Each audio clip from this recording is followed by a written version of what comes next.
Welcome to our deep dive today. Yeah, And we're going to be exploring something. The evolution of media, absolutely. from like the crackle of a radio broadcast to the endless scroll of a social media feed. Yeah. We're going to unpack how all these different forms of media have shaped how we see the world and even how we see ourselves. It's true. It's not just about how we consume information. It's about how the way we think Yeah. has been influenced by the media that we interact with. Yeah, and we've got a really fascinating mix of sources to help us with this.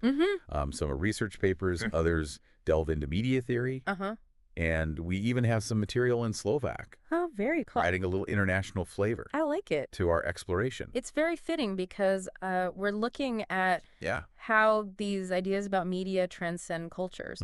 We're going to be uncovering how radio, print, television, and the internet have each shaped our understanding of the world, both on an individual level, but also as a society. Yes, and the unique challenges and opportunities that each Era. presents. Yeah. So let's start our journey Okay. with the power of sound radio. Okay. One of our Slovak sources highlights this amazing ability radio has to jump borders. Right. They use the phrase "Možnoso pôsobiť z kraní šatov," Wow. which literally means the ability to operate across state borders. I love it. Radio waves Yeah. don't need passports. You don't. Do they? Well, they don't. It's true. Radio has this incredible immediacy. It does. That allows it to connect with vast audiences simultaneously. Right. But that same source also points out some inherent limitations with this medium. Okay. Since radio relies on acoustiki princip, the acoustic principle, Okay. it essentially means we're dealing with a single channel of audio. Yeah. And that impacts how we process the information coming in. It forces a very linear experience. You're stuck with whatever order the broadcaster decides to give you the information. Yeah. No skipping ahead or rewinding like we can with podcasts. It's a very different experience compared to reading, where you can skim, skip that, jump ahead. Absolutely. You know, this really highlights how understanding a medium's constraints is crucial to being an informed consumer of information. Yes. It's about recognizing that the form shapes the content just as much as the content itself. This makes me wonder, have you ever noticed how radio can spark your imagination in a different way than, say, watching a movie? Yeah. You have to create the visuals yourself. If you do. Filling in the blanks with your mind's eye. It's true. That's a great observation. Yeah. And it gets to the heart of how intertwined our senses are with how we understand the world. Each medium plays on our senses in different ways, creating a unique experience and influencing how we absorb and process information. Yes. Now, let's shift gears and explore the world of print. Think about the tactile experience of reading a book. Yeah. The weight of it in your hands. Oh, yeah. The texture of the paper. The smell. Two of our sources, McLuhan and Lohis, argue that print media played a monumental role. I agree. In shaping individual and mass consciousness. And here's where things get really interesting. Okay. The physical act of reading, the prominence of the printed word, it all contributed to our concept of linear time. Wow. It fostered a stronger sense of individual identity. Okay. The act of reading encouraged this internal dialogue. Interesting. I am reading, I am processing, I am understanding. Wow. Our Slovak source even introduces this fascinating concept, mechanicky čas or mechanical time. It's about how print standardized our perception of time. Okay. Moving us away from the natural rhythms dictated by the sun and seasons. I never thought about it that way, but it makes sense. It does. We went from living by the sun's schedule to a world governed by the clock. Precisely. And that shift was heavily influenced by the rise of print media. It's a powerful example of how these seemingly abstract concepts can have a tangible impact on our everyday lives. I agree. Now imagine a world where information is delivered not through sound or the written word, but primarily through images. Enter television, the land of captivating visuals. Baudrillard, one of our sources, called this hyperreality. Yes. It's a world that can sometimes feel more real than reality itself. Right. Television, with its visual dominance, holds this unique power to shape our understanding of the world. I agree. And this isn't always a positive thing. We've seen the rise of what's called infotainment. Yes. A blend of information and entertainment. Yes. It makes you wonder, has television news become more about keeping us entertained than truly informing us? I find myself thinking that all the time, especially when I see news programs with flashy graphics and dramatic music. It's hard not to feel like they're trying to capture my attention. Right. Rather than just objectively present information. This brings up a critical question. Yeah. How can we ensure objectivity? Yeah. In a media landscape where visual spectacle often overshadows in-depth analysis, it's a question we have to grapple with as we consume and engage with various forms of media. From the linear world of radio and print, we now find ourselves hurtling into the digital age with the internet. Our Slovak sources describe this as a kyberpriester, cyberspace, where the traditional boundaries of time and space seem to vanish. It's a world of non-linearity where everything is happening at once, what they call simultaneous. And we're constantly bombarded with information from all directions. The internet, with its ability to multiply identities, create virtual realities, and provide an overwhelming flow of information, presents a whole new set of challenges for understanding ourselves and the world around us. It's almost like we're becoming mental cyborgismus. Mental cyborgs constantly tethered to our devices, blurring the lines between our physical and digital selves. It makes me wonder, does this constant connection empower us or make us feel trapped? How is this intertwined existence impacting our sense of self? That's a profound question to consider. If our very sense of self is becoming interwoven with our digital presence, what does that mean for our autonomy, our privacy, and even our understanding of what it means to be human? These are all questions we'll explore further as we continue our deep dive. Welcome back. Yes, welcome back. It's fascinating to delve deeper into how these different forms of media shape not just our understanding of the world, but also our values and our very identities. Absolutely. Yeah. You know, as we were preparing for this deep dive, I was struck by how much our sources emphasize the human element woven through all of these technological advancements. That's such a crucial point. It's easy to get swept up in the technology itself. But at the end of the day, it's about how humans interact with these mediums and how those interactions in turn shape us. It makes me think back to our discussion about radio and its power to ignite the imagination. It's not just about the sound itself, It's about the voices and the personality through those speakers. One of our Slovak sources talks about the importance of what they call akustikan odilani phenomenon. Wow. It essentially describes the unique way sound creates an experience. For the listener, it's about the tone of voice, the pacing, the pauses, all those subtle elements that work together to build an emotional connection. It's like the audio equivalent of body language. You can hear the warmth in someone's voice, their excitement, or even their sincerity. Exactly. And that makes a world of difference. It does. In how we receive the message. And that human element is so vital when we think about the ever-evolving role of the journalist. They're not simply relaying information, they're curating it, framing it, and presenting it in a way that resonates with their audience. And in the digital age, that role becomes even more intricate. It does. Think about all the different formats journalists have to navigate now. Texts, audio, video, interactive elements. Absolutely. It's a whole new set of skills they need to master. And it goes beyond technical skills. They're also grappling with ethical considerations, ensuring accuracy and steering clear of sensationalism or bias. Our Slovak source really stresses the need for responsible journalism. Especially in an environment where information spreads so rapidly. It's a delicate balancing act, isn't it? It is. Trying to engage the audience and tell compelling stories while simultaneously upholding credibility and ethical standards. And we can't forget about the role of the audience in all of this.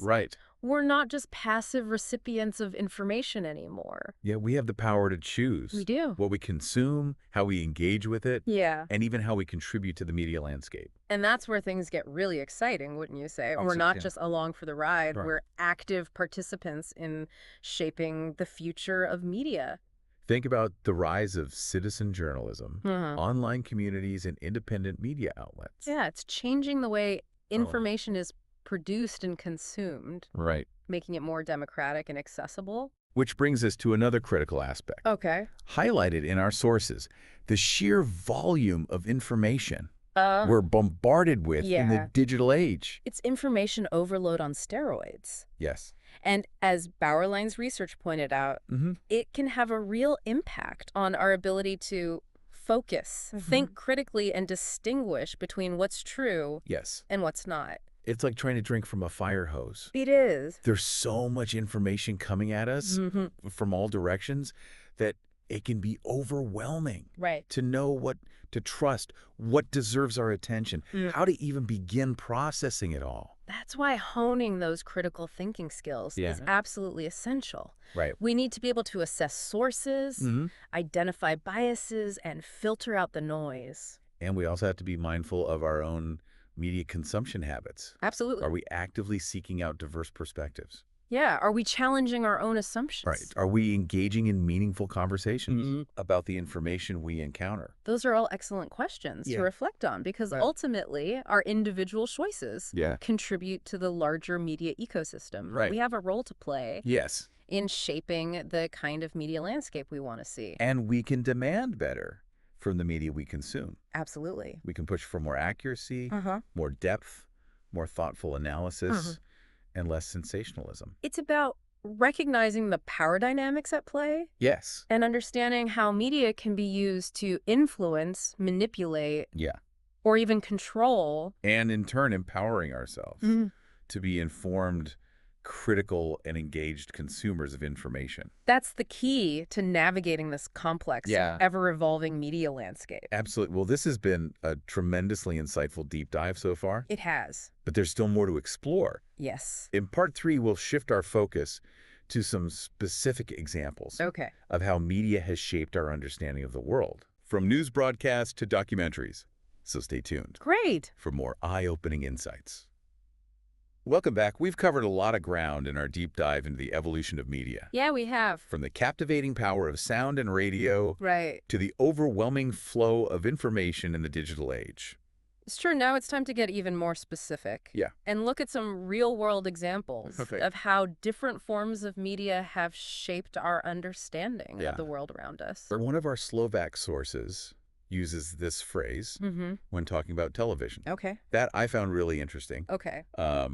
Televizní program, a strukturovaný celok. Wow. Which essentially means television program equals structured whole. That's interesting. It really emphasizes how television, as a medium, carefully constructs our experience of reality. I see. Think about all the various genres of television programs out there.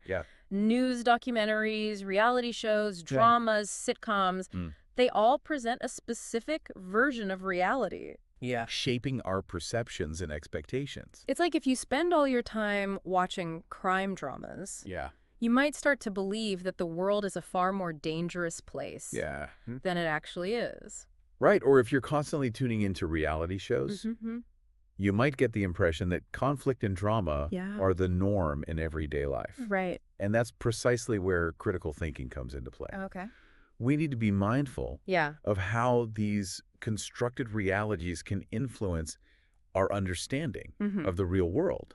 It's about taking a step back and asking ourselves, what is this program trying to tell me? Exactly. What perspectives are being presented? And what perspectives might be missing? That's a good point. So it's not just about passively absorbing what we see on TV. It's about engaging with it. Actively questioning it. Right. And even challenging those constructed realities. Let's take television news, for example. Our Slovak source breaks down the different types of news reports, categorizing them in a really insightful way. Šitan Sprava, which is RID news. Fotografika Sprava, photographic news. Kratka obrazová sprava, short visual news. And kombinovaná sprava, combined news.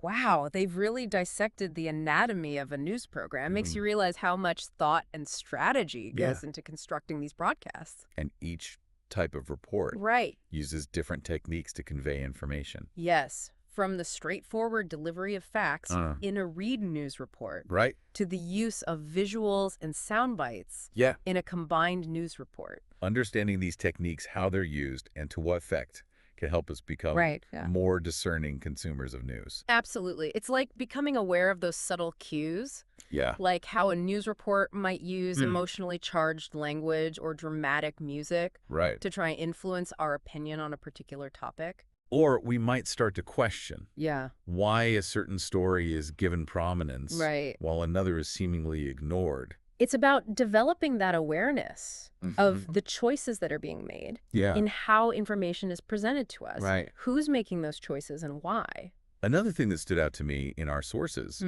was the discussion of publicistique TV genre, which refers to journalistic television genres. I see. These programs go beyond simply reporting the news.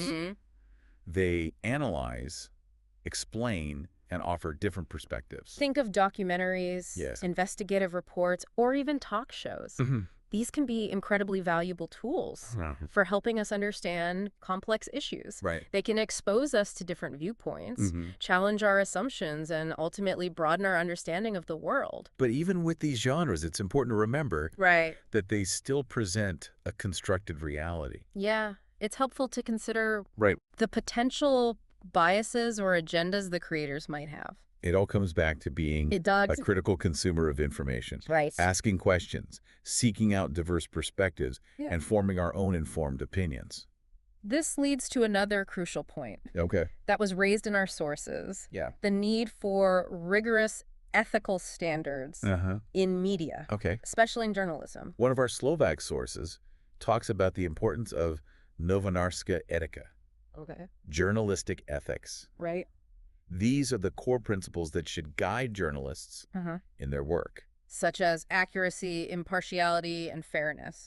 Those principles are paramount to maintaining public trust in media. When journalists adhere to these ethical guidelines, we can be more confident in the information they're presenting. But as we know, not all media outlets operate with the same level of ethical integrity. Sadly, no. Sometimes the pursuit of ratings profits.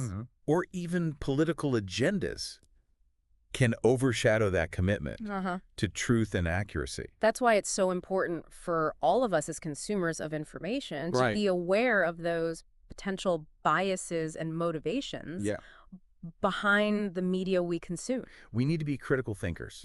Constantly questioning what we see and hear and seeking out information from a variety of sources. This deep dive has been a real eye-opener for me. It has for me too. It's highlighted the profound influence media has on our lives, the way we see the world, the way we think, and even the way we feel. It's a powerful force. It is. And understanding how it's evolved, the different forms it takes, and the ways it can impact us is essential for navigating this ever-changing information landscape. It really is. It helps us shape our own perspectives in a way that's informed and thoughtful. And as we move further into the digital age, with advancements like artificial intelligence, virtual reality, and who knows what else is on the horizon. It's true. It becomes even more crucial to recognize the power and potential of media. I agree. It's an ongoing conversation. And one that requires us to constantly question, learn, and adapt.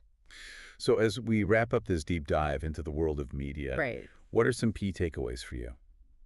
Well, I think understanding the evolution of media is crucial to navigating the information landscape and shaping our own identities.